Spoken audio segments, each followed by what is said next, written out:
Hey, what's going on, everyone? Axel here. Today I wanted to talk about the PewDiePie situation.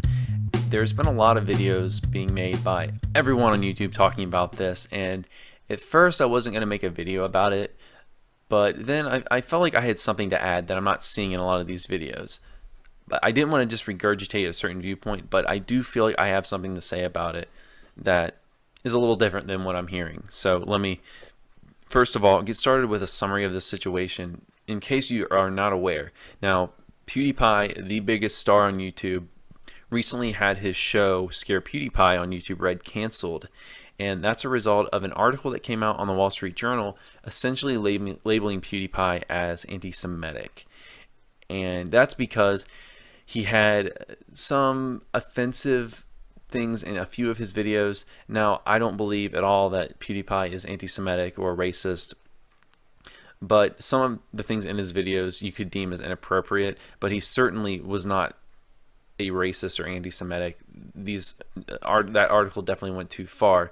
But essentially what PewDiePie did in some of these videos, and the most labeled example of this is there's a site where you can pay someone $5 essentially to do anything. It's a freelance site, and PewDiePie wanted to show off how ridiculous the website was. He paid $5 to have a couple of guys do a couple racist things. Now, this is not to mean that PewDiePie supports any kind of racist anti-Semitic agenda, but he just wanted to see how absurd the site would be. His point was to prove how ridiculous this site was. So he paid his $5, and a couple of guys ended up creating a sign and showing it, which had a very anti-Semitic message on it.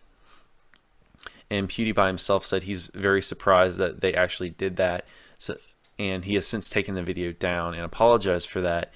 And while I kind of understand people being offended by what PewDiePie did there, he's definitely not racist. And that's what I wanted to talk about today, is that I feel like the media has really gone too far, and just culture in general here in the United States has gone too far with jumping to conclusions with labeling people as, say, a racist or homophobic or anti-Semitic.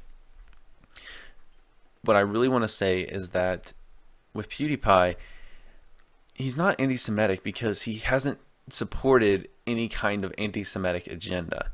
To be anti-Semitic, you actually have to say something where you're demeaning that group of people. You have to actually make statements saying you support this superiority complex of one race over another. You actually have to say that and believe that. And he's never done that.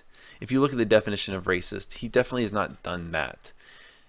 It's honestly ridiculous to think that 53 million people would support this guy if he actually was racist or anti-Semitic.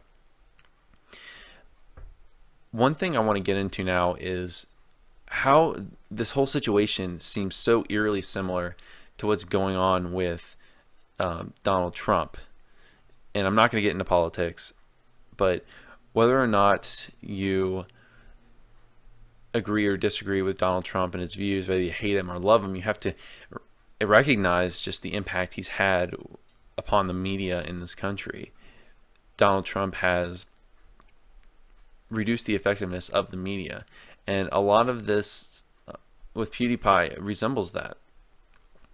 PewDiePie has since struck back against the Wall Street Journal. He put out a video apologizing for what he deemed to be,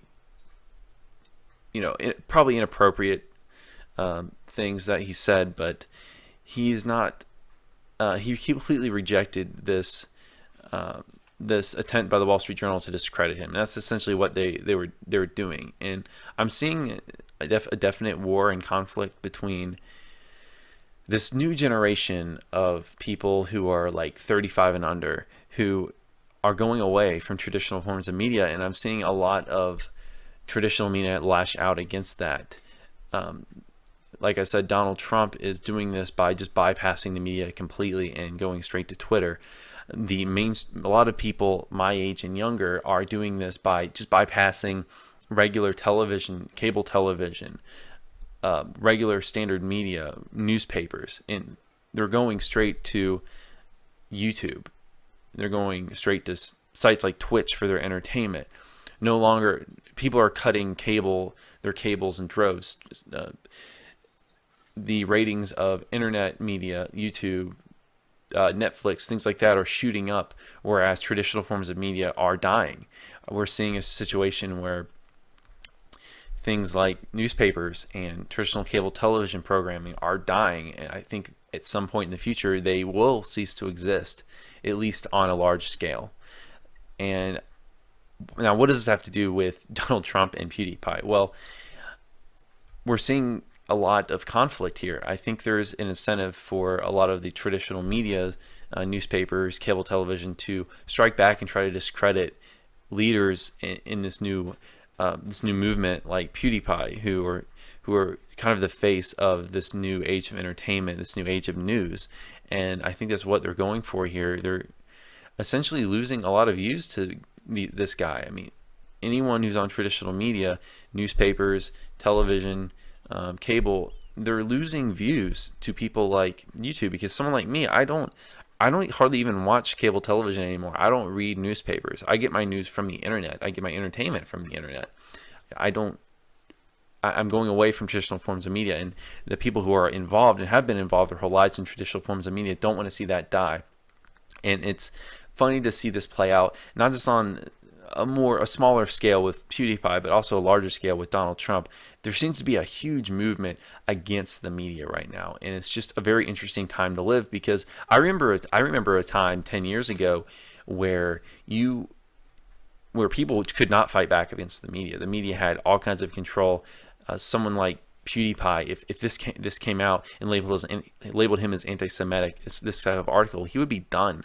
He would be completely done. But that's not the case anymore. People are getting sick of a lot of this political correctness stuff. We saw this movement bring someone like Donald Trump to the White House. And again, I'm not supporting or speaking out against Donald Trump here, but you have to recognize the impact he's had in this country and what he's done to stir up this anti-media movement. The media is definitely taking a beating right now. So all that aside, what I really wanted to say and input into this conversation on YouTube is that I see far too often people labeled as things they are not. And it's often because someone wants to take some kind of minor action and blow it up into meaning something that it doesn't mean. So just because PewDiePie has used some kind of humor that involved racist themes, that doesn't mean he supports this anti-Semite agenda. So just because someone talks about an issue or references it doesn't make them a racist or an anti-Semite. To actually be one of those things, you have to show clearly, either in your statements or in your action, that you support these ideologies. You have to actually take action against someone because they're gay or a different color than you. You have to actually state directly that you are against these types of groups simply because of their skin color or sexual preference, whatever. So media, please just lay off this type of thing. Let's not be so politically correct. That's all for today. I hope you all enjoyed this video, and if you did, please comment below and let me know what you think about this situation. And please, as always, like and subscribe if you want to see my videos in the future. That's all for today. You all have a good one.